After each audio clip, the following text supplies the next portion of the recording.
So hello, everyone. Very good morning, afternoon, evening, wherever you are in the world, and a very warm welcome to our IDAC All Member Meeting on behalf of the IDAC Secretariat, which includes IOM, UNHCR, OECD, Eurostat, and UNICEF as its chair. It's very warm indeed here in Florence these days, so I hope it's a little cooler for you in the various locations you're joining from. My name is Marta Arango. I joined the IDAC as its coordinator just over a year ago now. And while we've had several opportunities to meet and interact with many of you over the past year and longer, whether in person or virtually, this is officially our first online gathering of this growing IDAC community, member community. So it's really wonderful to see many of you online today, and we're very grateful to each and every one of you for taking the time to join us also today. It has been a busy year, it has been a challenging one for sure for everyone. The global context for international development, humanitarian work is undeniably very tough right now. Resources also for data and evidence-related work are shrinking, policy priorities are shifting, but this is also why initiatives such as IDAC bring in this broad and diverse community from national governments, statistical offices, international non-governmental organizations, academia, and civil society more broadly, together around a shared purpose are so precious. And so looking at this virtual room today, I'm really so proud of what our collaboration has achieved, and despite the challenges, our joint efforts have really allowed us to make some concrete progress towards enhancing data and evidence for children on the move globally. And we will hear about that over the course of the meeting today. So that's also why we rushed a little bit to organize this meeting, and we apologize for the short notice of this meeting as well. We really wanted to make sure that we get everyone together before many of us head off for a well-deserved summer break, hopefully, or a break in any case. And we wanted to use this opportunity to, one, take stock of progress so far and discuss very openly about challenges, but also opportunities ahead. Also to identify synergies and ways to build deeper member engagement and connect the dots between our various projects, and also to craft collectively this vision for IDAC and the roadmap for the future through a very open and interactive exchange. So we hope that you're ready for that today. And before we dive into this, I would like to invite Lisa Celebi to take the floor on behalf of the European Commission Directorate General for International Partnerships, DG INPA, and whose generous support has really been critical for IDAC and has allowed IDAC to make so much progress over the past 2+ years. So over to you, Lisa. We will start also recording the meeting if we haven't yet. And thank you so much again, and over to you, Lisa. Thank you very good. Thank you very much, Marcia. And dear colleagues and the representatives of member states, partner organizations, and members of IDAC, it is a pleasure to join you today on behalf of the European Commission, DG INPA, and the General Directorate for International Partnerships. So let me begin by thanking you for your strong commitment to improving data on children on the move. In particular, we would like to recognize the efforts of member states and partners who are investing in making the situation of the most vulnerable children more visible. And this is essential. When children on the move are not reflected in data, they can also be overlooked in policy and in action. But when we improve data collection, analysis, and use, we make their needs and challenges visible and therefore easier to address. And this is not new for you, talking to the right audience. But better data helps us to understand who is being left behind, the risks they face, and where support is most needed. It also helps us design responses that are more targeted, more inclusive, and more effective. And this is also explaining why the EU is investing in this. Our investment in data and evidence reflects our Lives in Dignity approach, which was outlined in the 2016 communication on Lives in Dignity. So this is an old policy communication from the EU, and this emphasizes a development-oriented response to forced displacement based on stronger evidence and aimed at supporting self-reliance, dignity, and contribution to whole societies. It also reflects our commitment at the Global Refugee Forum, including to promote the inclusion of forcibly displaced and stateless persons in national statistical systems and surveys. In this sense, investing in data is not only about better analysis, it's also about better inclusion in national systems, in public policy, and in social and economic opportunities for displaced populations and the communities that host them. And let me also stress that partnership is key. Progress depends on cooperation between governments, international organizations, civil society, researchers, and practitioners. And IDAC has an important role in bringing these efforts together. So let me close my opening by simply thanking you all for your leadership, your collaboration, and your investment in evidence that can lead to better outcomes for children on the move. The European Union remains committed to this shared effort. So thank you very much. I look forward to the discussions today. Thank you. But I will have to soon disconnect, and apologies for that. Thank you. Bye. Thank you so much, Lisa. Thank you for joining us. Thank you for emphasizing also the importance of data to ensure the children are more visible in data and therefore in policy. We're very grateful for the European Commission support and for our partnership over the past almost 3 years now in this current phase of the program. So thank you so much for being with us today. Now, again, we have a very tight program, so apologies, colleagues, the transitions will be quite short today, and we'll jump right in first with a brief overview of the agenda. So we will start with an IDAC years in review presentation to take stock of what has been done so far. We will have some updates from each of the working groups of IDAC as well, and a brief Q&A session following that. We will then have some spotlight presentations, 2 of them from the Government of Djibouti and the African Union Institute of Statistics, STATAFRIC. And then we will move into the interactive segment of this meeting with a breakout session, which will be opened by a presentation about the IDAC vision for the future. And then we'll move into groups, into rooms, and hope to have a more in-depth discussion. A quick note on logistics. As you might have seen from the invitation, we have, if you have the latest version of the Teams app on your computers, you can follow this meeting also in your preferred language through the live captions and live interpretation. So we encourage you to do so, and we hope you will be able to do that. Again, the meeting is being recorded.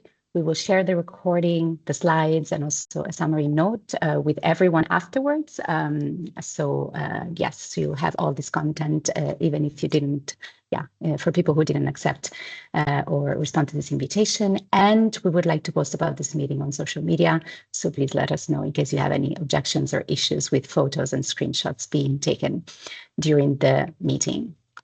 Okay, so we will move on first with a quick icebreaker, and I'd ask Rose to share the screen again. We would like to see your input for a quick word cloud exercise. In one word, what does IDAC mean to you? If you could please scan the QR code on the slide. Hope this will work, and the words will magically appear on the screen if all goes to plan.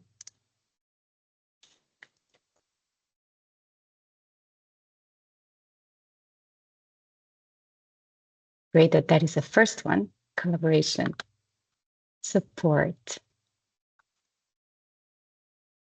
It is coming in.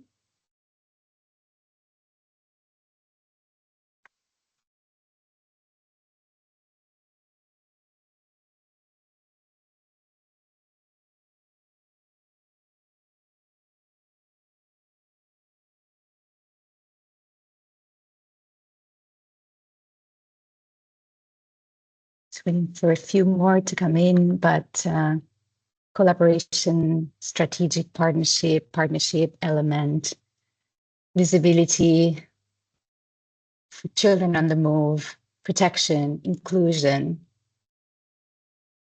resources for advocacy is coming also in quite strongly. Children, yes, action, commitment. Very good. Okay, great. We just wanted to get a quick impressions from all of you. Very good. And just a quick interactive exercise before we move into the presentations. So thank you all so much for highlighting this, what IDAC means to you, and definitely all of these are key components and characteristics of IDAC as an initiative.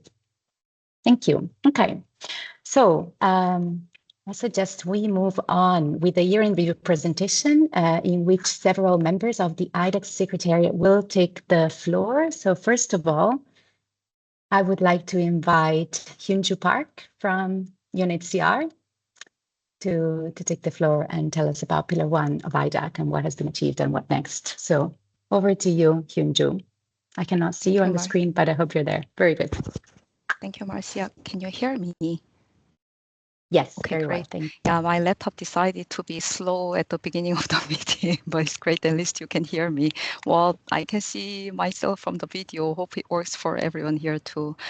So hi everyone, nice to meet you. If I haven't met you yet, I'm Hyunju. I'm Statistics and Data Analysis Officer working at the Global Data Service of UNHCR at the headquarters. So I'm gonna start the presentation covering Pillar 1 activities of IDAC. So there are 3 different pillars. Pillar 1 was national data system and capacities. There has been some achievements and results IDAC has done. Sorry, Hyunju, since 2024. Just checking, Hyunju, sorry, is it just me or there's some audio issues? The audio is not coming through accurately. I don't know if there's a bit of delay and then all of a sudden it's very fast for me. People are having the same issue. Let me switch to my phone. Probably connectivity, Yeah, same issue.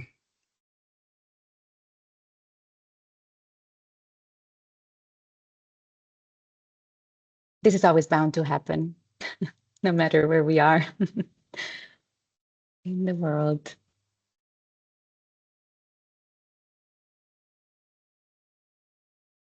I think Hyunju is trying to join from her phone. Can you hear me now? Yes, now we can hear you, Hyunju, quite well. Okay, great. Yeah, I joined from my phone, so I will turn off my video. Sorry about that. So again, I'm gonna start the presentation and introduction again. I'm Hyunju. I'm a Statistics and Data Analysis Officer working at the UNHCR headquarters.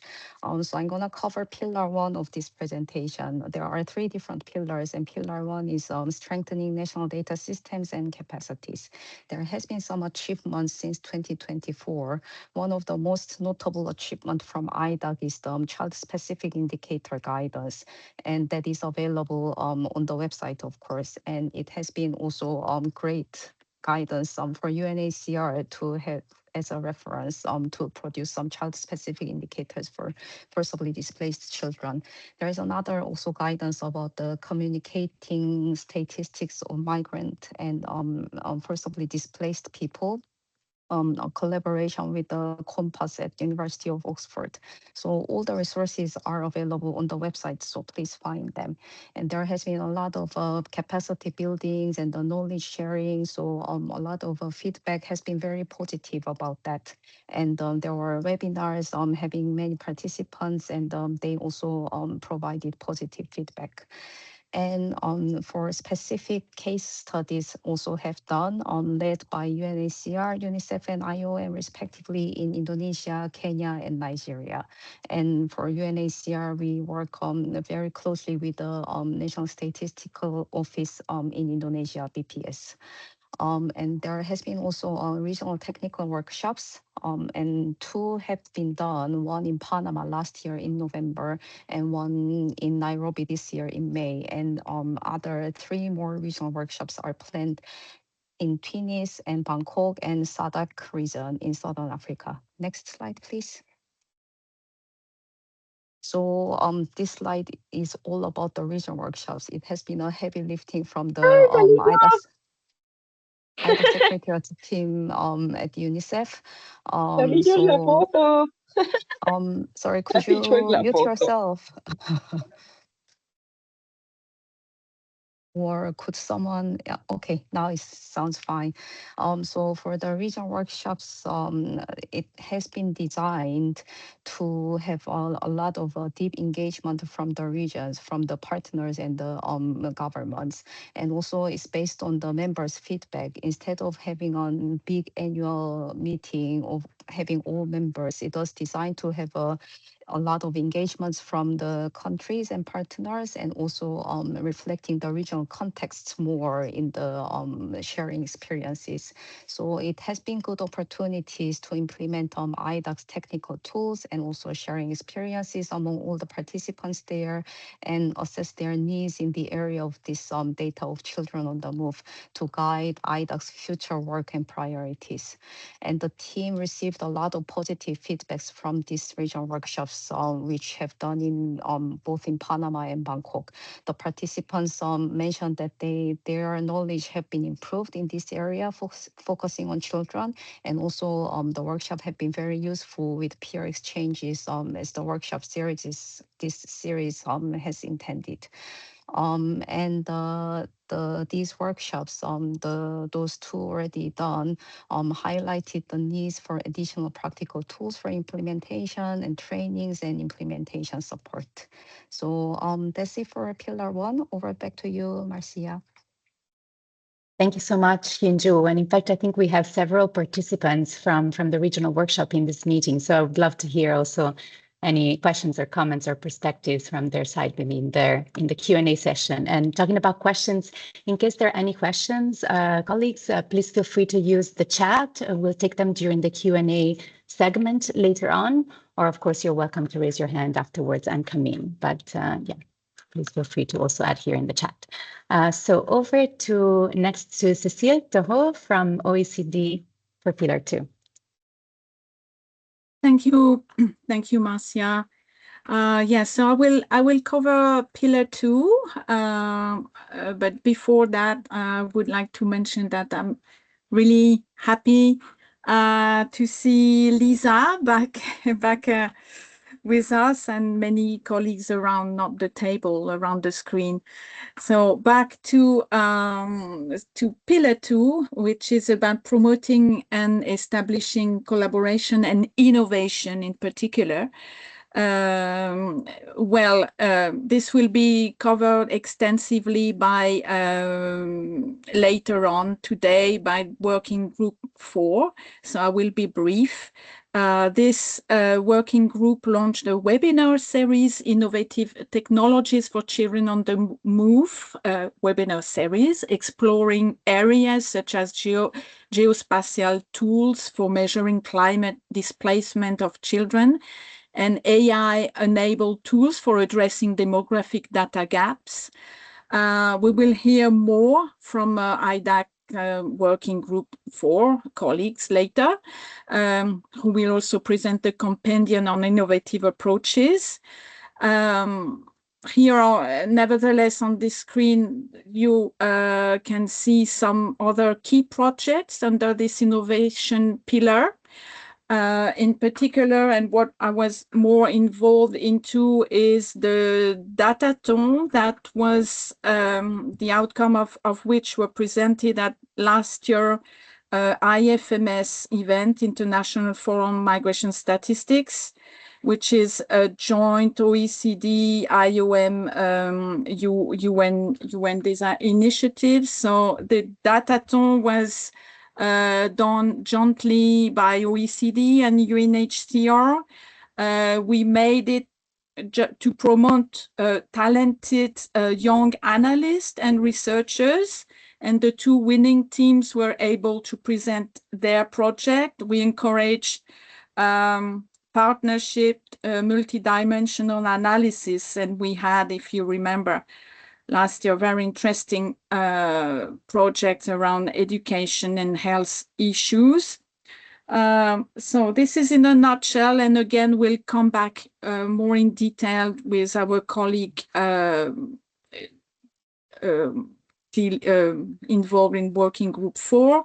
So now, without any delay, I'll hand it over to my colleague from MMC to briefly talk about the research on Afghan children in Pakistan. over to you. Thank you. Thanks very much. Nice to see everyone, and thanks, Marcia, for having me. So I'm Marion. I'm the multi-country project lead for the Danish Refugee Council, but we also host the Mixed Migration Center, and I'm currently the interim MMC manager for Asia and the Pacific. So we worked last year and this year still with IDAC on a report on Afghan children in Pakistan mostly. So the way Mixed Migration Center works is through data collection, whether there are DRC offices or programming or not. But this one we worked with a special focus in Pakistan for children on the move. We had around 1,000 respondents, so we were looking mostly at children and youth. So between, let's say, 14 and up to 24 years old, and also caregivers and some non-caregivers as well, with few different data collection sites. So you have the list there. We had 6 of them that were organized during Q3 of last year. So all of this, I mean, I won't go into all of the details because there's quite a few findings, and I think, I mean, either Marcia or through the PowerPoint, I mean, there's access to the report, access to the snapshots as well. If you want to have follow-up discussion as well on the findings or the work MMC is doing, please feel free. As well. But we managed to have quite a good representation in terms of the children, the youth, the genders, etc. Maybe next slide, so I dive a little bit more into some of the details. Yes, and mostly, I mean, we were looking at the protection risk, but also in terms of livelihoods and in terms of we're looking at displacement in general as a Mixed Migration Center. So I've put some of the main findings in terms of assistance in Pakistan, but in terms of access to health, access to education, access to services in general, and also with a maybe more in-depth focus on protection risk. Half of the respondents did not experience specific protection risk, but meaning that the rest did. And I think those that sort of struck out were more in terms of detention, kidnapping, deportation, physical violence, also non-physical violence such as harassment and robbering. All of this were quite prevalent. Detention being the biggest danger identified, but also not always the same between boys and girls, or women and men. But resulting in 70% feeling depressed and afraid to, a fifth of children afraid to leave the house or move around. So there's quite a few findings, and we're also trying to link this to our programming in general, the way we collaborate with IDAC, with UNICEF, with UNHCR, etc., and with other partners. So again, I mean, happy to respond to a question and happy to share more on what we did in the past, let's say, 12 months or so. Thank you. Thank you so much, Cecilia and Marion. I'm really grateful for this partnership as well. Without further delays, colleagues, I'm going to move on quickly to Pillar 3, and I would like to invite Damien Gisselm from IOM to take the floor for this one. Thanks, Marcia. Hi, everyone. I'm outdoors, so if you hear if there's some mic issues, let me know. So Pillar 3 is really about a simple but critical idea. Data cannot drive action if it's not visible, if it's not accessible, if it's not usable. So despite the growing number of children on the move worldwide, data on these children often remain fragmented across institutions and data sets and reports. And too often, I think we have children that are really invisible in evidence to inform policy and programming. So through IDAC here, specifically on this Pillar 3, we have been working to change that. I think at the same time, we've been working to make data gaps a bit more visible, so we can, I think we can address those gaps and prioritize these gaps with practitioners and with the international community. So as you can see here on the slides, IDAC since 2024 has supported 18 high-level events, conference, experts consultations, and so on, and 13 thematic briefs and data insights and so on. But beyond these figures, I think the focus has really been on turning some of these data into action. One publication that we can highlight particularly, and also Marzia, I think good to share, is the recent data insight report on unaccompanied minors and separated children. The report that brings together existing evidence, direct testimonies, resources, testimonies from young people that lived this kind of experience, and includes reviews of protection needs, persistent gaps, and so on. On the other side, I think also bringing up some of this actual experience. You can see here a quote of Nawar Rouk, a youth activist and former unaccompanied child on the move, who spoke at the report launch, at the Data Insight report launch. Beyond this publication, IDAC also worked to ensure that, child-specific migration and displacement issues are brought into international forums. So we were in the last International Forum on Migration Stats in 2025 in Malmö, Sweden. We're part of the UN Stats Commission and other global forums to make sure that we bring up this challenge to different forums. And we also have worked closely with the Migration, Youth and Children platform to establish the Youth Committee on Migration and Displacement data. So all of these are kind of good ways, basically, of making sure we have data that is visible and that is accessible. If you go on the slide after, a second major achievement under this pillar is also expanding the IDAC websites, developing new tools that make data for children on the move, easier to access and to use. Next week, we actually launched the interactive storytelling platform based on our flagship publications, the 10 facts about children on the move. And it's a good combination of a lot of good data viz, maps and key messages. A final point, we're also developing the new IDAC data gateway, which will serve as a central platform for child-sensitive migration and displacement data. So the idea in the platform is, of course, to bring together a bunch of indicators, country, regional, global visualization, and most importantly, help consolidate a bit of this quite fragmented data ecosystem. So yeah, keep an eye out on the launch for this new product, which I think you will receive invitation for fairly soon. Over on my side, Marzia, thanks. Thank you so much. Great. Thank you so much, Damien, for this overview.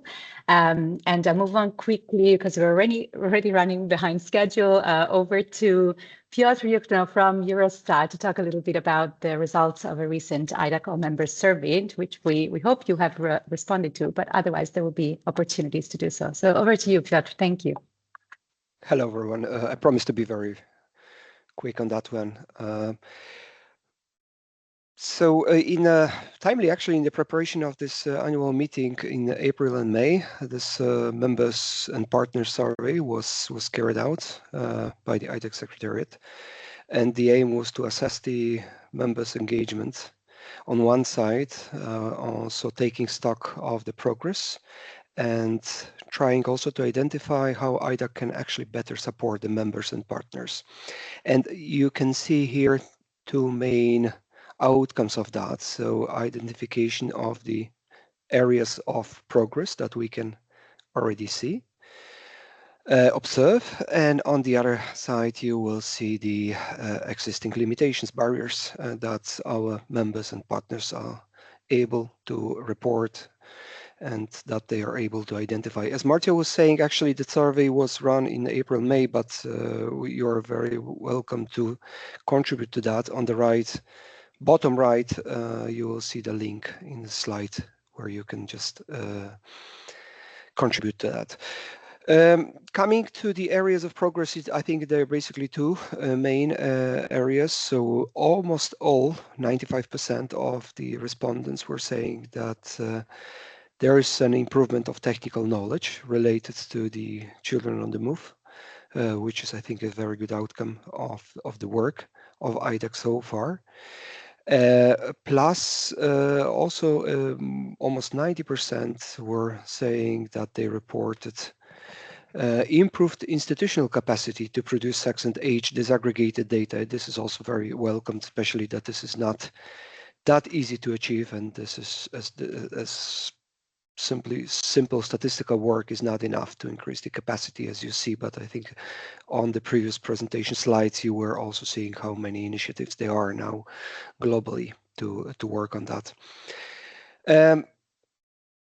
However, not to be too optimistic, of course, you see that there are some very important barriers. And while I was saying that there is increased institutional capacity, still this resource constraints and technical challenges are among those key barriers to improve the data on the in this area. And these are definitely the top challenges, plus inconsistent or fragmented data. You will see that also very much, and this is very common problem that we observe.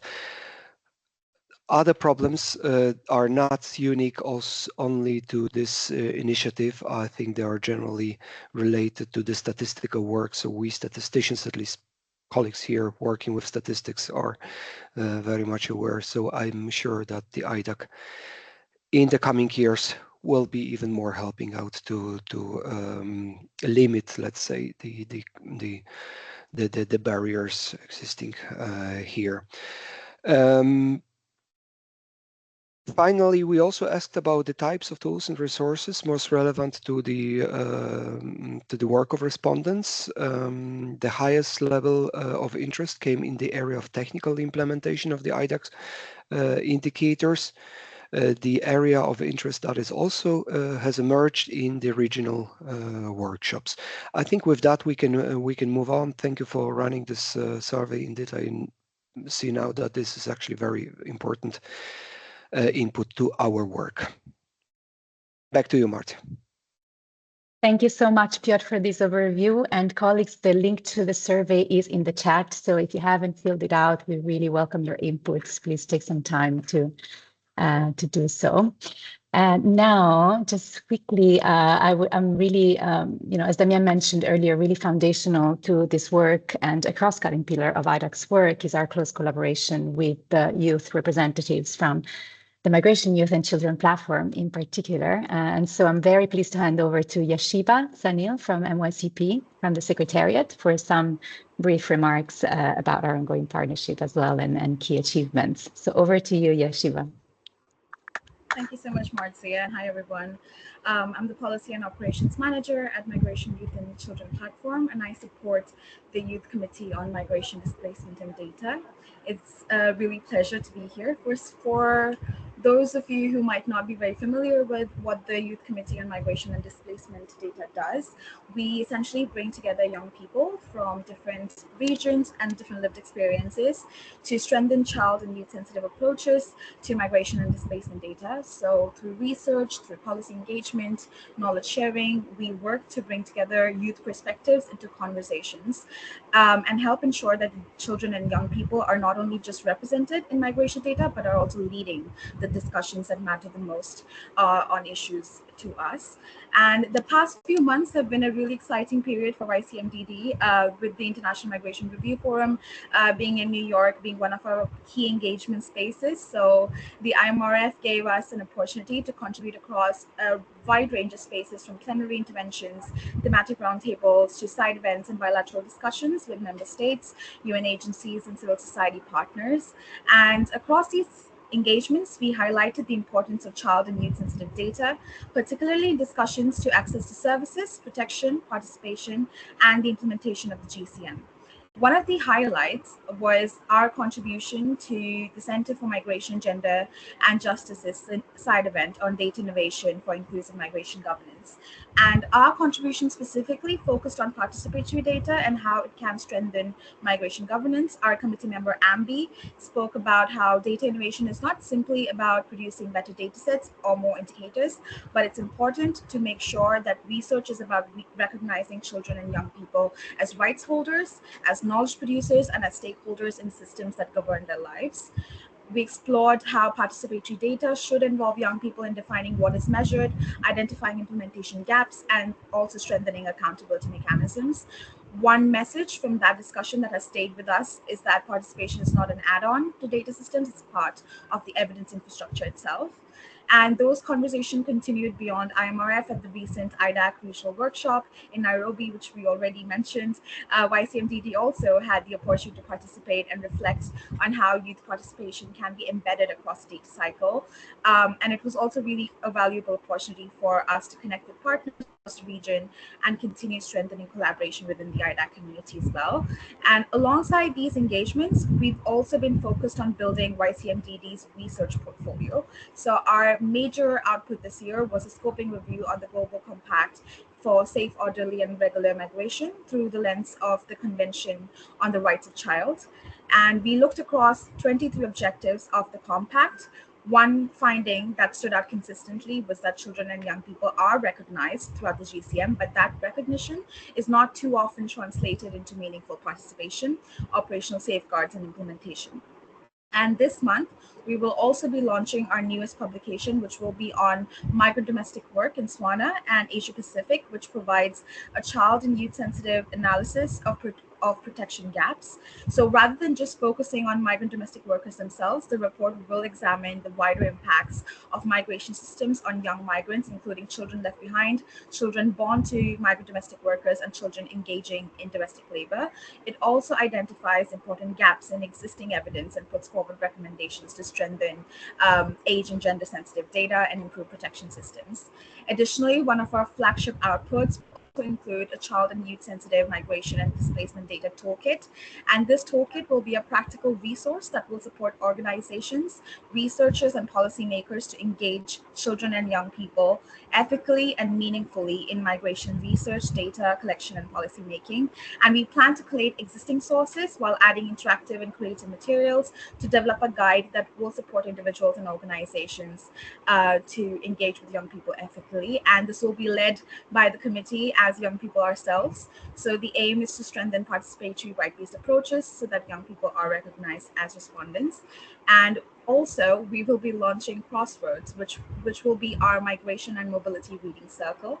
And this is a creative initiative that we are particularly very excited about because it creates a different kind of space for engaging with migration and data related to children and youth on the move. And the aim is to reimagine data by analyzing literature and stories that may fall outside the traditional data collection systems.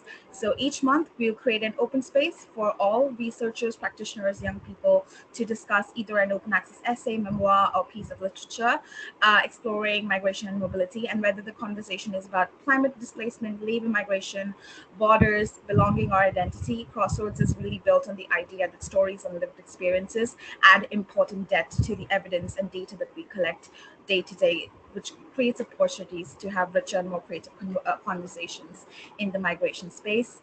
And alongside all of these flagship initiatives, YCMDD will continue developing policy briefs, thematic papers, and other research outputs on various emerging issues affecting children and young people on the move, including but not limited to thematic areas like roots-based migration, gender, climate mobility, and migration data, while continuing to build partnerships and contribute to global and regional policy discussions in political spaces. So thank you to IDAC and UNICEF specifically for supporting us and for really helping us with this work, because many of the opportunities that I talked about today have only really been possible because of these partnerships, and we're really looking forward to continue this momentum ahead.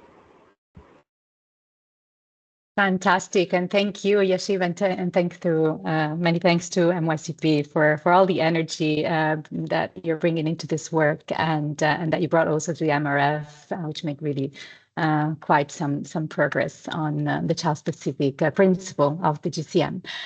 So much to say, so little time. So colleagues, apologies for rushing, but we really we have to move on quickly to some working group updates, and I hope please feel free to drop your questions again in the chat for everything that is being presented.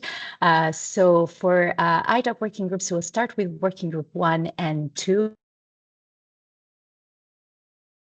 There are about strengthening capacity of national statistical institutions, and working group 2 on developing child-specific indicators and metadata relevant to children on the move. So I'll hand over to my colleague Sebastian Palmas from the IDAC team, and with some commentary from Diego Int'l, the co-chair of working group 2 from Statistics South Africa. So over to you, Sebastian and Diego.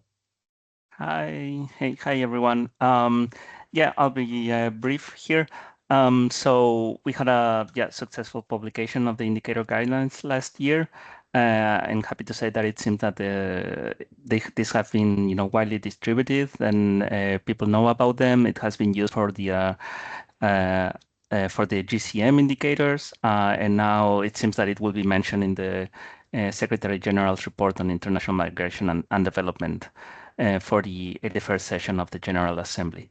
So we're very excited about that. And as Piotr was saying, the survey, the member survey showed that there's great interest in further guidance on the technical implementation. So we are working on finalizing the first draft of the methodological guidelines. As it's with as with the other IDAC publications, as with all IDAC publications, these will be consulted with many stakeholders, the secretariat experts, the consultation with the broader IDAC community, and we need to be especially for a couple of indicators, there aren't existing methodological guidelines. So the work that we will do will be original. So we need to be, pay special attention to those indicators. For example, on the indicators on detention and on sustainable solutions for children. But I think we're doing okay. We will publish this work later in this year. So on to Diego for some comments. Yeah, thank you very much. Good afternoon, everybody. I think this group has done a lot of good work, particularly in terms of identifying these indicators across 4 themes, and now the metadata has also been developed, although I know it's not been published yet. I think the important part here is around implementation and about selling this tool to the members of IDAC and hopefully beyond, and ensuring that it gets used in a way that produces the necessary statistics and that it gets implemented across the board. And for that we require buy-in, we require consolidation or harmonization of various concepts. And I think these kind of activities, as we now move forward, can certainly realize that overall objective. Thank you.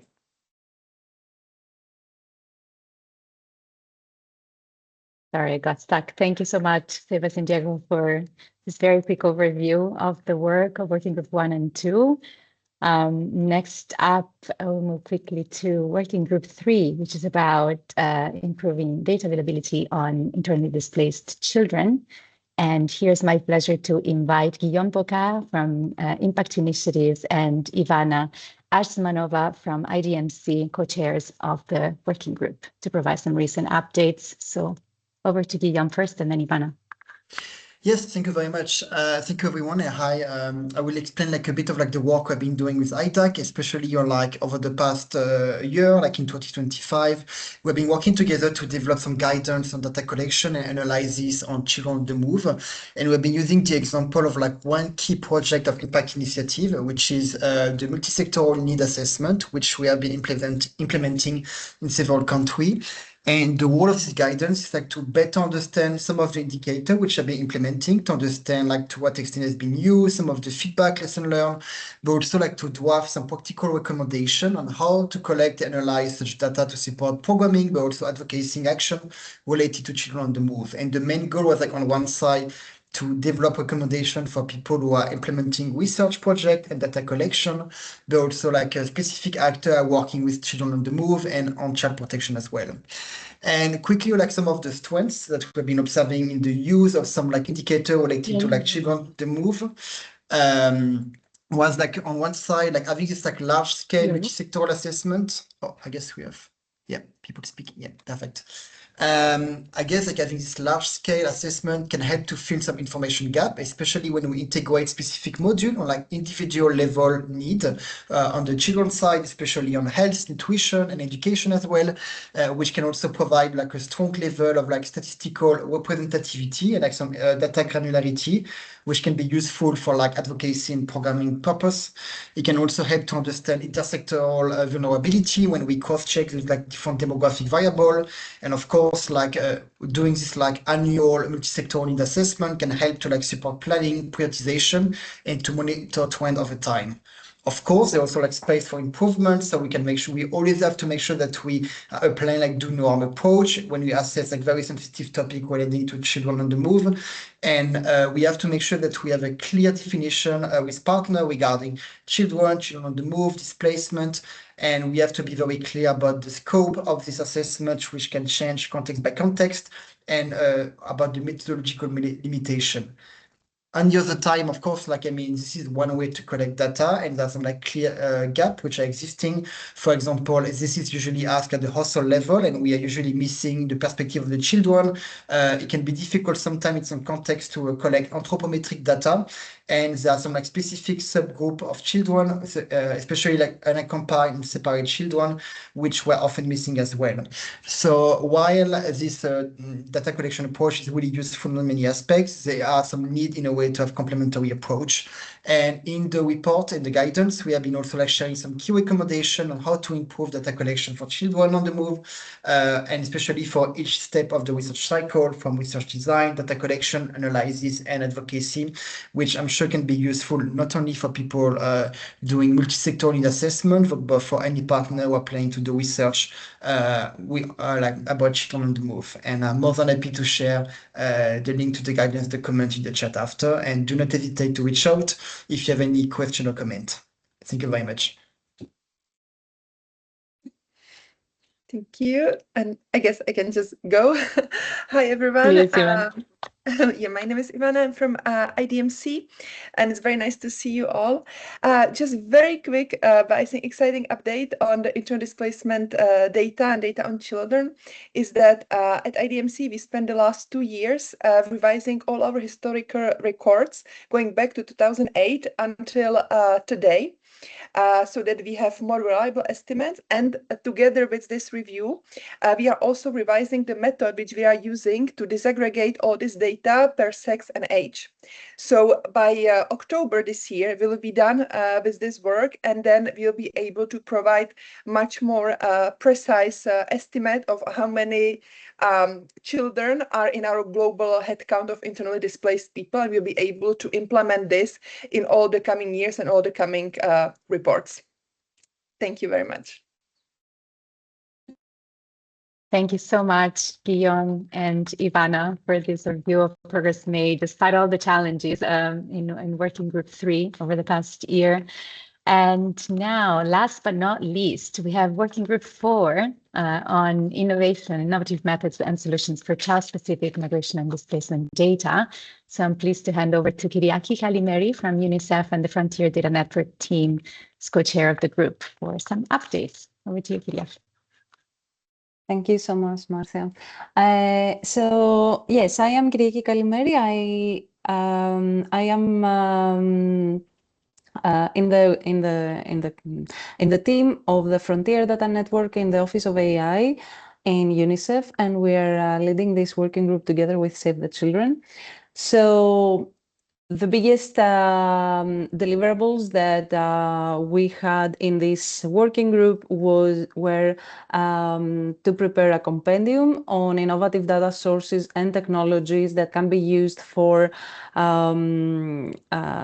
addressing issues of children on the move. The second deliverable that we focused on was on the development of webinars, so that we invited experts to share their knowledge and their projects together with IDAC members. And we also conducted expert interviews so that to surface still open issues and pilots that we may have missed in from a variety of people and actors in the field. And the last part of this working group is to design and execute a few pilot studies. And I will talk a little bit more about this in the next slides. Okay, thank you. So first of all, the compendium, we just completed it, and it's about to be shared. I think it's in the editing phase. So it's quite a detailed resource that is based on more than 100 scientific studies.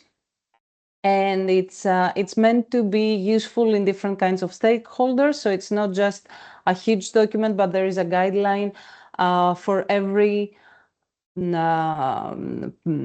person and every different disciplines, so that they can use it in the most efficient way that serves their work.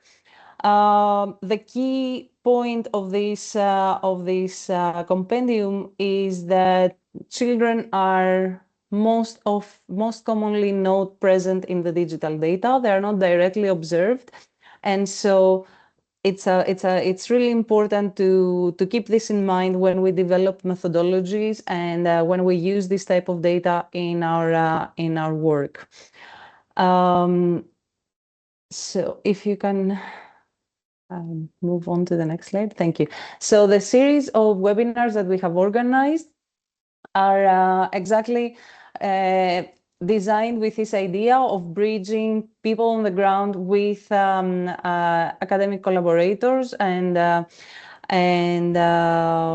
major players on the ground. So it's focused on AI and how digital data can help us assess children displacement, how we can use the geospatial data to map movements and settlements of refugees. But also we had a final webinar from WordPop showing how they model the populations in different contexts, and not only in conflict or migration displacement, but also in natural disasters. All of these webinars had a quite active participation, with more than 100 participants in every session from all around the world. And if you can move on with the slide, thank you.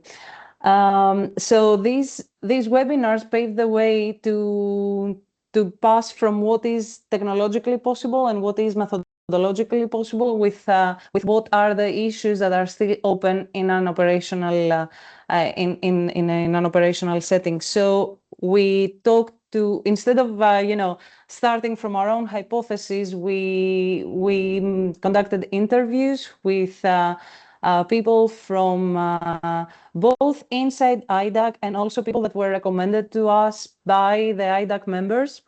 And they cover a wide range of stakeholders, both from academia and NGOs, companies, and international organizations.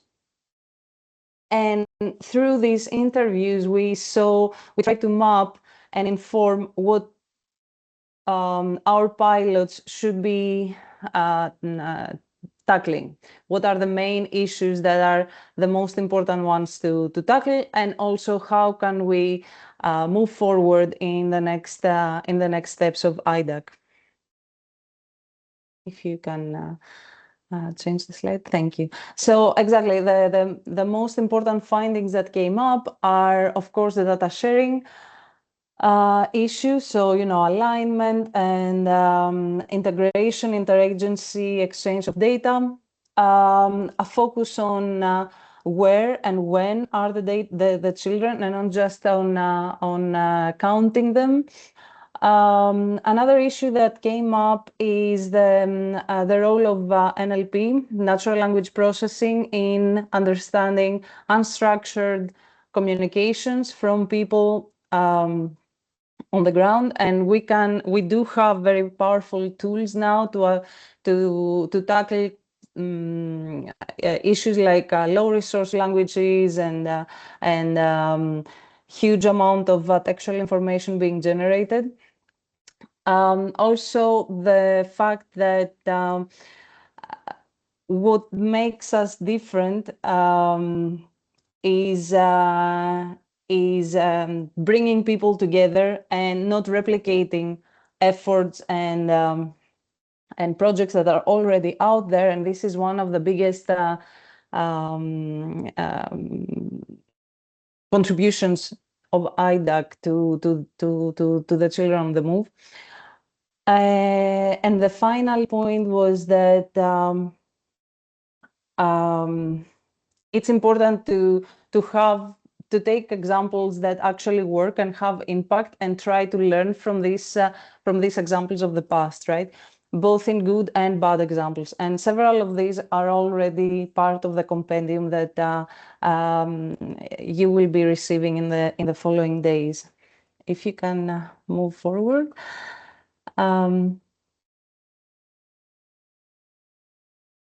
Okay. Yeah, if you have any questions. Yeah, I mean, this is we may have slide, missed another slide. That was not intentional. Sorry, Kyriaki, but okay. Thank you so much. No, I think that was fantastic. And thank you for also doing this during your annual leave. Really appreciate you taking the time off. So, colleagues, we finally got to the brief Q&A session. We'll have to keep this quite brief. We have 2 more presentations, 3 actually coming up, and then the breakout, which will have to be also quite short. But first of all, if you could all, and those of you who can, turn off your cameras, we'd love to take a group photo, if we can. A group screenshot of sort. Yes, it's great to see everyone. Although we can't have everyone on one screen. I'm not quite sure how to do this. But okay, we can take a few. I think Sebastian will be our virtual photographer.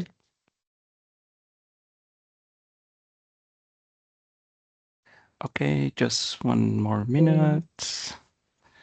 Yeah, thank you. Thank you. Thank you so much. All right, thank you all for indulging us. And now, I haven't seen any questions in the chat, but would anyone like to come in with not just questions, but also comments? I mean, many of you have been a big part of this work, contributed directly to many of the things that have been presented through events and publication reviews and participation in webinars and all the rest. So we'd love to hear from you and give some space to you all to share your perspectives. And, Jimmy from the National Statistical Office from Malawi wanted to come in as well in the Q&A, but he's having issues with the camera. No problem, Jimmy. I see Omar from Djibouti with his hand raised. So over to you, Omar, and then maybe Jimmy. Thank you, Marcia. I was wondering if from the different capacity building and event that were organized, if there were summaries of recommendations that we could have and see how we could implement them in our different contexts. Thank you. Absolutely. Any other questions? And I don't know if you can maybe present it on the regional workshop, or I can also take this question, but. Hello, can you hear me? Yes. We can hear you. Let me try to turn on my camera too. Can you see me too? Okay, now my laptop works great. Yeah, so I'm sorry, there is a bit of echo. Maybe someone's camera mic is on. Yeah, now it's you're okay. echoing, yeah. Now it's better. I think. Okay, yeah. Try again. So while it was in the slide I presented, let me find where it is. So there were some different recommendations, but it was just at the high level, and we can share more details on Omar, of course, for more detailed feedback on the recommendations. But at the high level, a lot of feedback were about the additional practical tools. So now the guidance are really like the recommendations, right? It's not really about how to implement them. So that will be the next step based on the works already have done, this terminology guidance and the indicator guidance, communication guidance, and based on that, we'll have to discuss how those can be implemented. And the participants also requested more trainings. I think we will be also connected to those implementation of these already developed guidances, and then again for the implementation support. And like I mentioned, there will be more regional workshops planned in different regions now in Tunisia, Bangkok, and also in SADC region. So I think you will be part of the one in Tunisia. Then we can discuss more about that. Thank you. Thank you so much, Hinju. And just to add also, Omar will have the summary outcome notes from the Nairobi workshop soon, also shared with all participants of the workshop and all the countries. So we'll definitely share that with you too. And yes, any other questions? And colleagues, please feel free to come in, raise your hand, use the chat. Just checking if Jimmy from Malawi would like to come in here now. Jimmy, if you can hear us.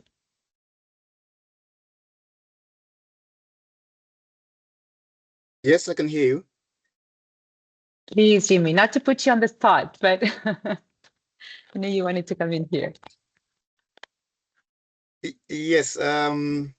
Firstly, just to appreciate that it was a pleasure to meet some of you in Kenya and discuss this issue at almost a policy level, because I saw that we had different people from different fields sharing the same ideas.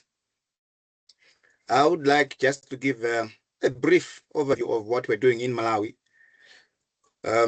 We have just completed the integrated household survey, in which we had a camp which we call Zaleka camp, refugee camp, and we have been able to collect data for that refugee camp.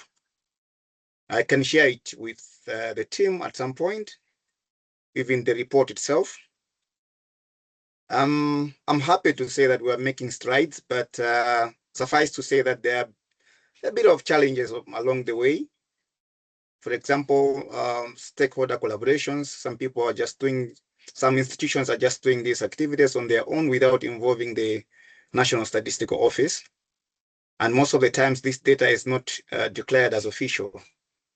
So basically, we are trying to build a process to engage them so that we can be accommodated in their data collection activities, so that we can have this data at national level and be able to produce statistics that make sense for the country. And on top of that, we also had in 2024, we also had the Malawi Demographic and Health Survey. We also had to produce data for Zaleka refugee camp. And we are trying to run an analysis to have information on children on the move. So once I'm done with that one, I can also share it with you, both from the IHS and the Demographic and Health Survey. Thank you.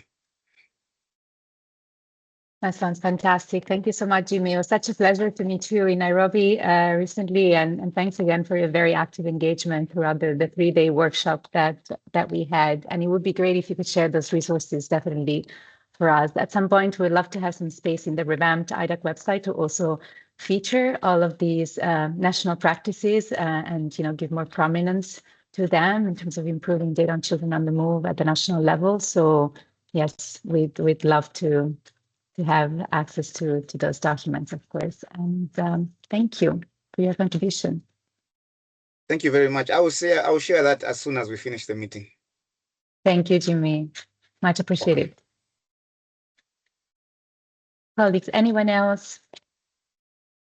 Would anyone else like to come in? Any questions, comments, reflections on what you've heard so far? And we'll have more time, of course, in the breakout sessions as well to go through some of this if we have time for the breakout session. Or we might have a follow-up meeting instead. Let's see where we get. But I see, since I don't see any hands raised or questions in the chat, I suggest we move forward with the spotlight presentations. Since colleagues have been so kind also to prepare these contributions, and we wanted to give room to a country participant, a member of IDAC, to present on relevant country practices on data on children on the move. And so we'd love to invite Omar for this spotlight presentation on Djibouti.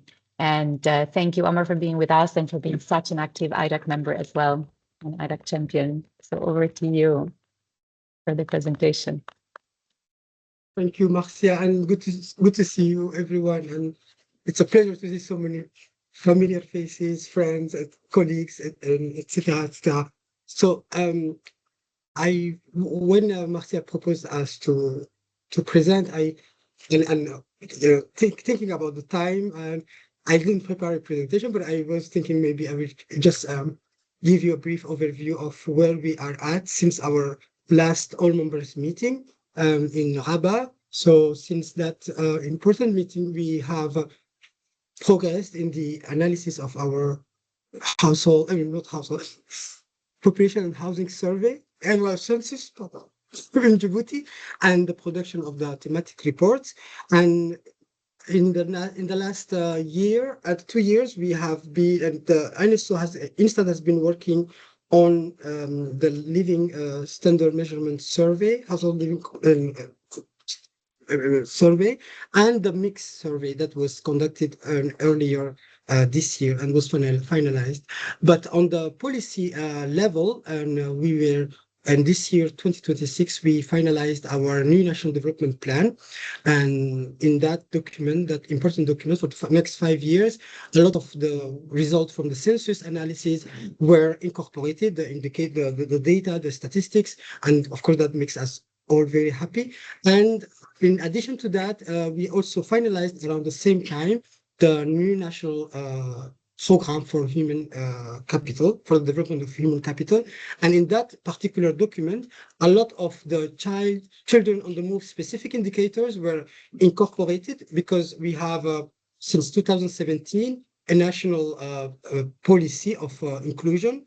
And also we are co-lead with Idris in terms of the statistical inclusion agenda. So that also was something that makes me personally, but also all my colleagues very happy, and something that we look forward to working on in the coming years, because as these policy documents are endorsed this year, I mean, the hard work is coming up next, so which will be to update the situation on children on the move and the forcibly displaced population, as well as the host communities. So we look forward going forward in the next years to do more analysis from all the existing surveys from Instat, but also all the different data collection activities that are carried periodically carried out by the UN systems present in Djibouti, and also to partner with our colleagues and other institutions around the world to further do this analysis, conduct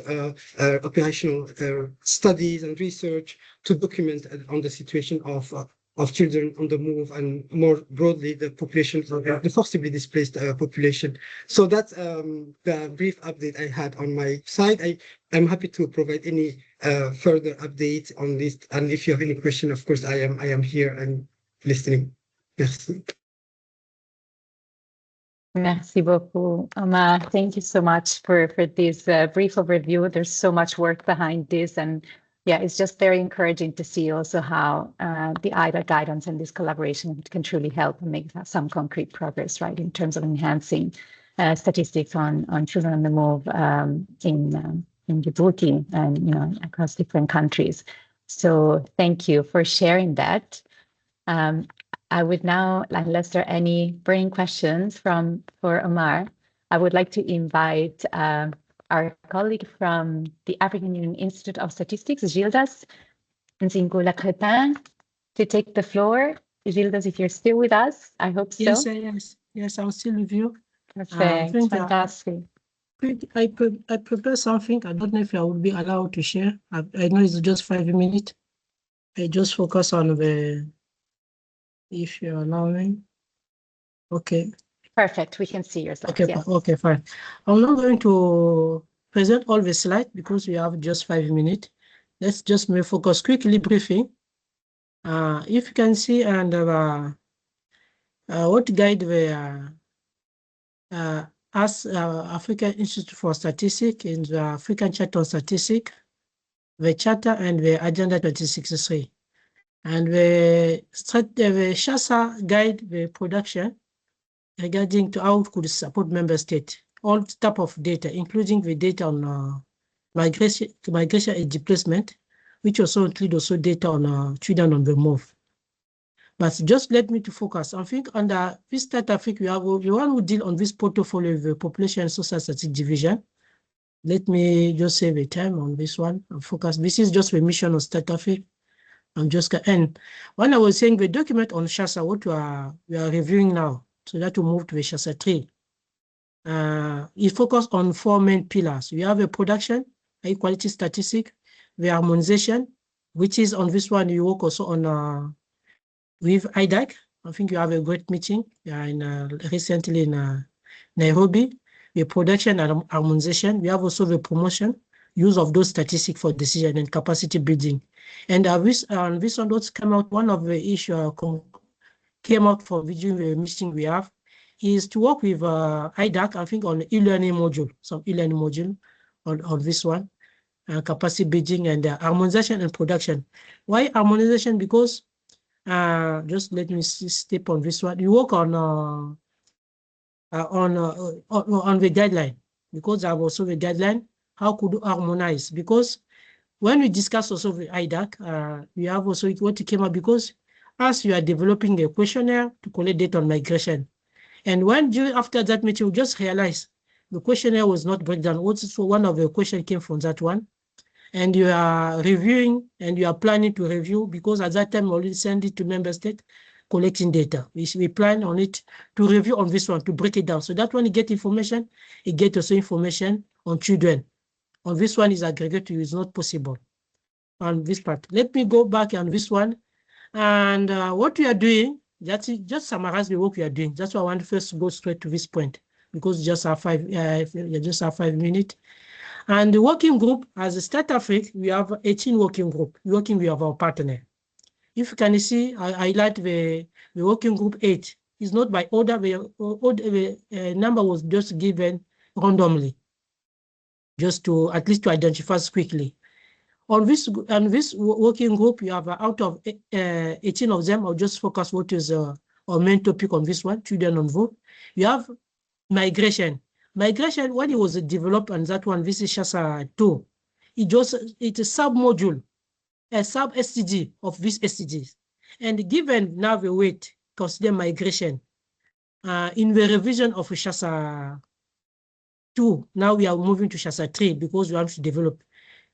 Migration should be a standalone working group so that we have time to elaborate more, to respond to the need, because needs are asked on children, on the move, or displacement, a lot of things. And this subgroup, sometimes, why on this one of the issues when we allocate the budget on this each SDG to conduct our activities is the share among all these key thematic, which is not and do not allow us. That's why we want one of the reasons to break it down and at least to respond to address better the issue on this one.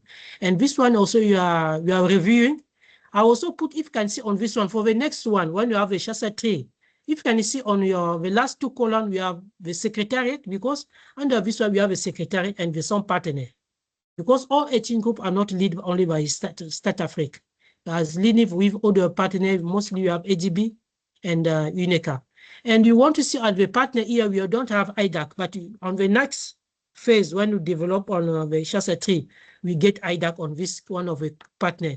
We start sitting on this SCG group and we'll be invited, so that on this platform, what is important, how they decide and provide vision regarding is a platform for Africa. Regarding each SDG goal, any decision taken, guideline, products, methodology, everything developed. After this is SDG work on it, it escalated to the Committee of Director General. As you know, in most of country, the National Bureau of Statistics is the data who sit on the board and coordinate. And after any decision go up, another minister and head of state.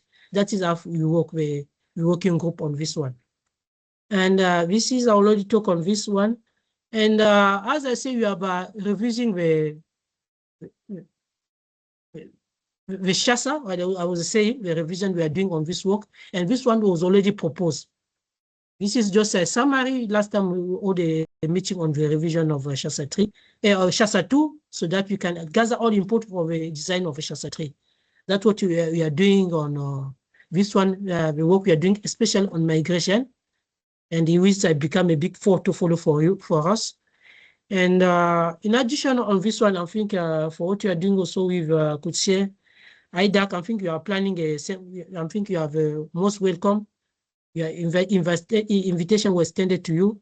This is symposium you're organizing on migration statistics. And children also, statistics on displacement of children also is one of the core components on this symposium.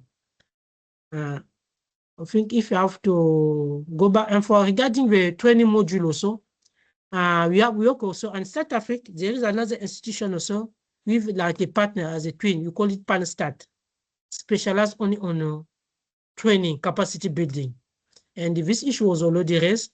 As soon as we finalize this one, the module, it will roll up, not only for those who benefit the project IDAC, but it will roll up across all countries.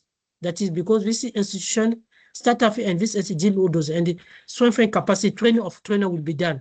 So that will be able to collect this data. Sometimes the data is not. When it's not, because when you take, for example, the case of census, the data is there. Now the data is disseminated, is aggregated by a group of age who may not fit the purpose of IDAC.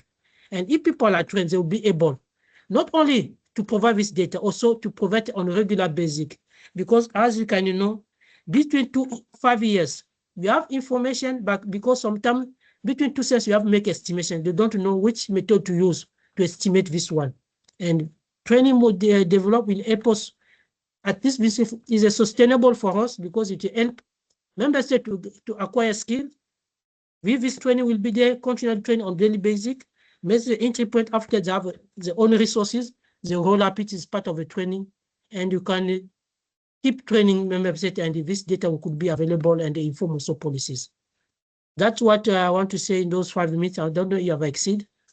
I wanted to share on this one what we have been doing, specifically on this one. But we are doing a lot, as we can see on, if I allow me to go back, all this group was operationalized. Have been operationalized now. They are fully operationalized, this working group, what we are doing. But what you focus on those migration. That's what I'll share. Thank you. Thank you. Thank you so much. Thank you for your attention. Thank you so much, Gildas, for taking the time. Really, congratulations, first of all, on all this progress. And we're really grateful for this partnership and the close collaboration with the regional workshop series of the regional workshops in Africa. And you highlighted these key points of harmonization, really, and standardization of data, and also for IDAC, really important to have this alignment between existing initiatives and programs on statistical capacity development on migration and displacement statistics. So it's really coming out strongly from this collaboration. So thank you so much for that. Colleagues, so quick announcement. As you may have gathered, we don't have time for the breakout session. of course, and we don't want to indulge everyone for an extra 30 minutes. So I think what we are going to do, I will shortly hand over to Danzen for the final presentation, where we would like to present at least the vision for the future. And then we will organize, if everyone agrees, a follow-up meeting where we will have more time for discussion, really, around all that you've heard today, but mostly the vision for the future and where we would like to go in the next phase. So apologies to those of you who were supposed to have also a rapporteur role and have agreed at the last minute to do so. Thank you so much for that. And yeah, you're spared for today, but please be ready for the next time. And now it's my pleasure, finally, unless there are any questions, of course, for Omar and Gildas, and please feel free to put them in the chat as well, to hand over to Danzen Yu, who is the Chief of Demographics, Migration and Health at the Office of Strategy and Evidence of UNICEF, Chair of IDAC, of the IDAC Secretariat, and the brains behind IDAC and the founder of IDAC. So over to you, Danzen. Thank you, Mazia. Yeah, great to see all of the colleagues here and really some older friends as well. Very good. So I will present a quick overview of some of our current ideas for IDAC 2.0 from 2027 to 2030. First, I want to briefly reflect on where are we today. And as you have heard today a lot, IDAC has made an impressive mark at the global level. We boosted global awareness and technical expertise on data related to children on the move, and established the foundational multi-sectoral networks and the partnerships that are needed to address these complex issues. And the IDAC also has increasingly expanded this work to the regional and the country levels, notably through the regional workshop series launched last year, particularly.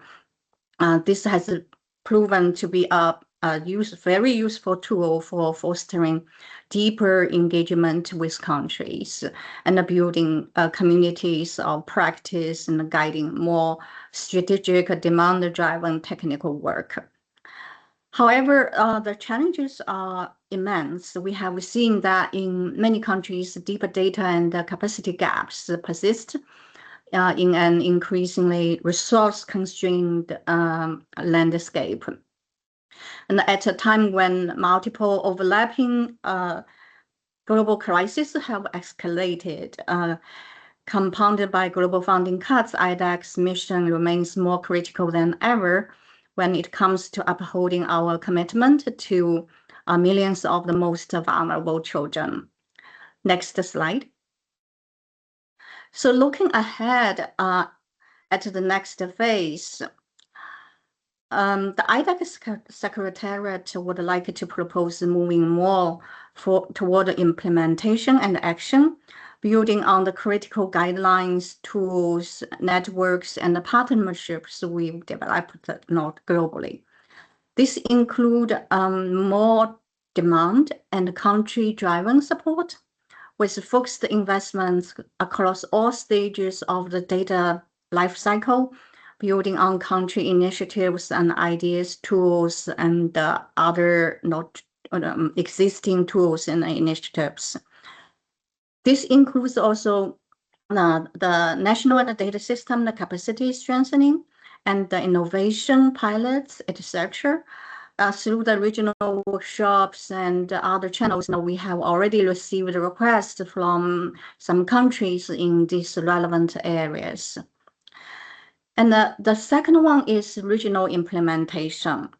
So building on regional workshop model to establish IDAC hubs. This is one idea. For example, IDAC Africa.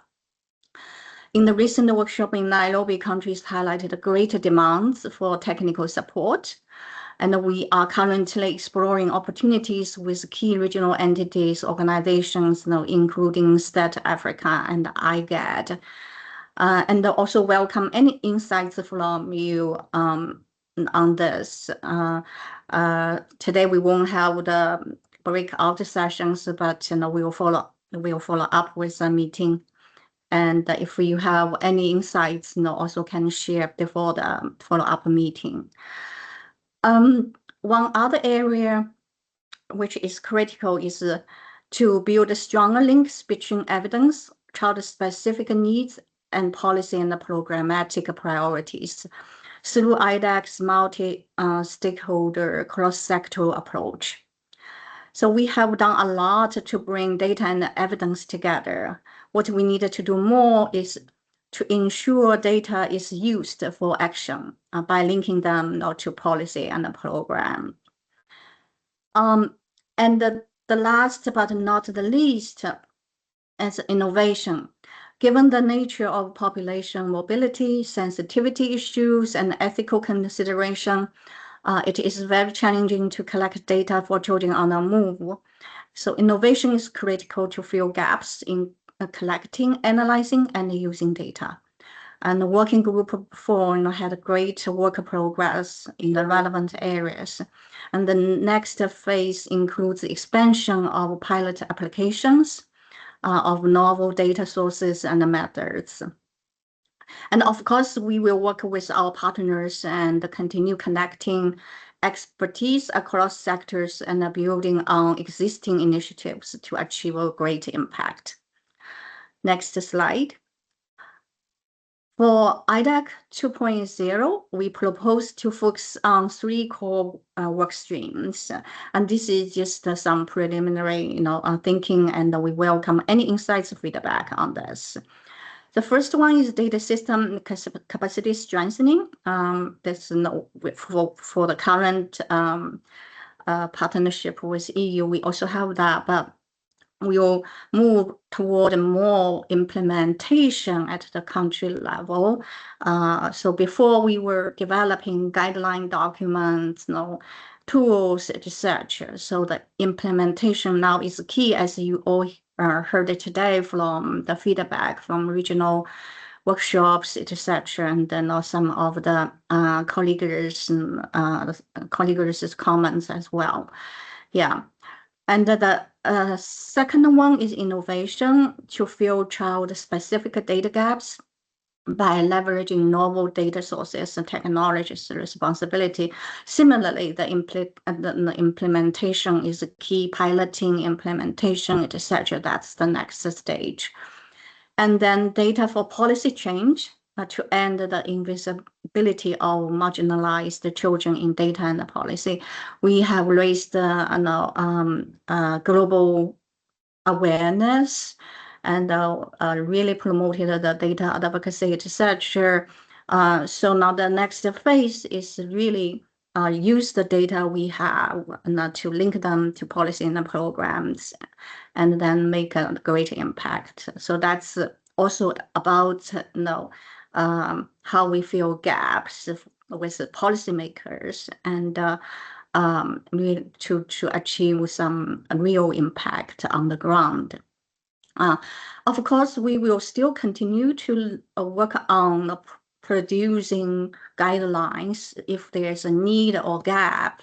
We have heard a lot also, there's still some needs in the relevant areas and remaining areas, etc., follow-up areas. So that one area we will continue to do, and the data advocacy, etc., global visibility, this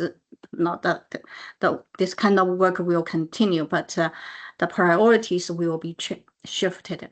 And of course, we have these cross-cutting pillars at the bottom. 3, we highlighted 3, and we can have more, of course, but these are the priorities now we would like to propose.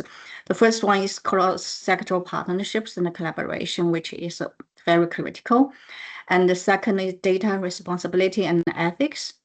And the last one is youth engagement and participation, which we have been doing a lot now with NYCP, and we'll continue to do. So we already have concrete projects on each work stream, and we are continuing to develop the portfolio through ongoing consultations with countries and partners and with all IDAC members. We look forward to hearing your insights and feedback during like in the next few days. That's why I present today, so we can think about it and provide feedback even before the follow-up meeting for breakout sessions. Your partnership, your perspectives and partnerships will be invaluable, in strengthening the proposal and ensuring that it is closely aligned with the country's needs while effectively leveraging the expertise and the resources of our partners. So I'll stop here, hand back to Marcia. Thank you so much, Stanton. We are already over time, so thank you very much, everyone, for staying on until the end of the presentation. So would anyone like to come in with questions, reflections, or comments? And we can also share, of course, the guiding questions, again, for the discussion, which we will organize as a follow-up meeting, again, to this meeting. But yes, just checking, since you're all still here, if anyone would have any comments, and this again, very open sort of reflection. I can start. Please, Jimmy. And I also see Rob has turned off his phone. On his camera. I think as NSO would love to have the compendium. I don't know if it was shared.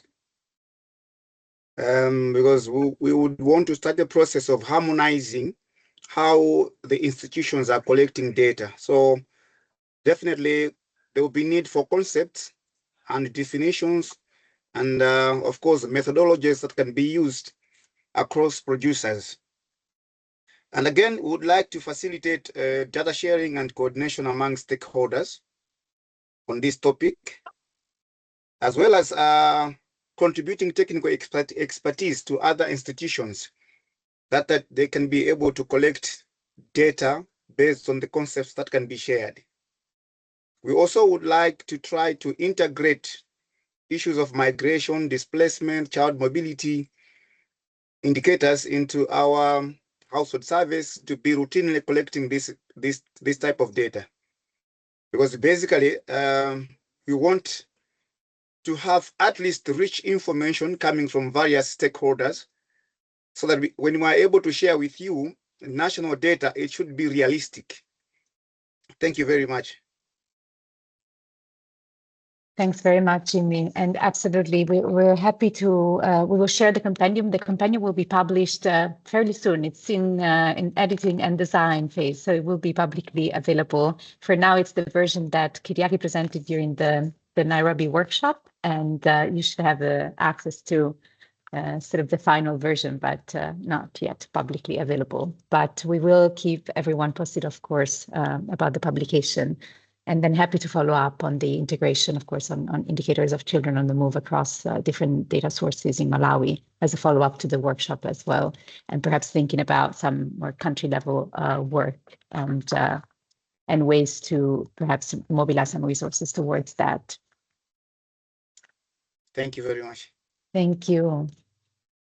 Thank you, colleagues. Anyone, any other comments? I don't want to put anyone on the spot. Although I'm very tempted to, but I won't do it. No other questions.